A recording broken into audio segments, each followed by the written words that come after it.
सबसे पहले तो आप ये वायरल वीडियो देखिए। उत्तराखंड में विकास के नाम पर जो होड़ लगी, प्रकृति से छेड़छाड़ करने की, पर्यावरण को प्रदूषित करने की, नदियों पर बांध बनाने की, ये उसका नतीजा है।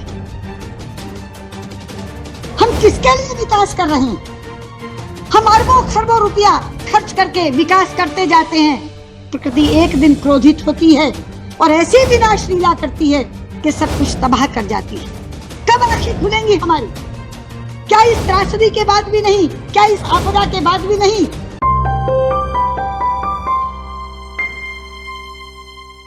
उत्तरकाशी जिले के धराली में आई आपदा के बाद भारत की भूतपूर्व विदेश मंत्री स्वर्गीय सुषमा स्वराज का संसद सभा में दिया गया भाषण जमकर वायरल हो रहा है। स्वर्गीय सुषमा स्वराज द्वारा दिया गया ये भाषण उस वक्त का है जब 2013 में केदारनाथ में भयंकर आपदा आई थी। उस वक्त संसद सभा के दौरान केदारनाथ आपदा को लेकर चर्चा की जा रही थी, जिस पर स्वर्गीय सुषमा स्वराज ने उत्तराखंड आपदा को लेकर चिंता जाहिर की। उन्होंने संसद में कहा था कि उत्तराखंड में विकास के नाम पर विनाश की होड़ मची हुई है, प्रकृति से छेड़छाड़ की, पर्यावरण को दूषित करने की, नदियों पर बांध बनाने की, क्योंकि जो लोग मर रहे हैं वो सब पहाड़ों के हैं। पर अफसोस उस वक्त स्वर्गीय सुषमा स्वराज की बातों पर किसी ने भी ध्यान नहीं दिया। और अब एक बार फिर धराली में आई भयंकर आपदा के बीच संसद सभा में सुषमा स्वराज द्वारा दिए गए भाषण ने सोशल मीडिया और लोगों के बीच हलचल पैदा कर दी है।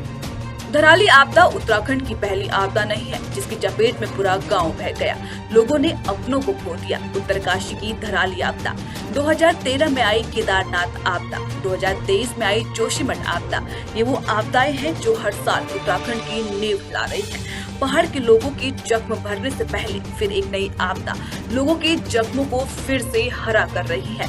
विदेश मंत्री स्वर्गीय सुषमा स्वराज का ये भाषण उत्तराखंड में आई हर आपदा के बीच वायरल होता तो जरूर है, लेकिन अफसोस इन बातों का चिंतन नहीं किया जाता है। स्वर्गीय सुषमा स्वराज का संसद सभा में उत्तराखंड आपदा को लेकर किए गए कटाक्ष जो गहराई के साथ बड़े सवाल खड़े कर रहे हैं। एक तरफ ऑल वेदर रोड बनाई जा रही है तो दूसरी तरफ हजारों पेड़ों की कटाई, पहाड़ों में डायनामाइट से ब्लास्ट और नदी तटों पर अतिक्रमण जैसी गतिविधियां हमारे प्रकृति के लिए खतरनाक साबित हो रहा है। इससे न सिर्फ हिमालय पारिस्थितिकी तंत्र को नुकसान पहुंच रहा है, बल्कि भूस्खलन, बाढ़ और जमीन धंसने जैसी घटनाएं भी बढ़ी है। अब सवाल ये उठता है कि क्या सुविधा और आस्था के नाम पर प्रकृति से इतना बड़ा समझौता किया जाना चाहिए, और अगर किया भी जाए तो क्या इसे सतत विकास की कसौटी पर परखा जाना चाहिए।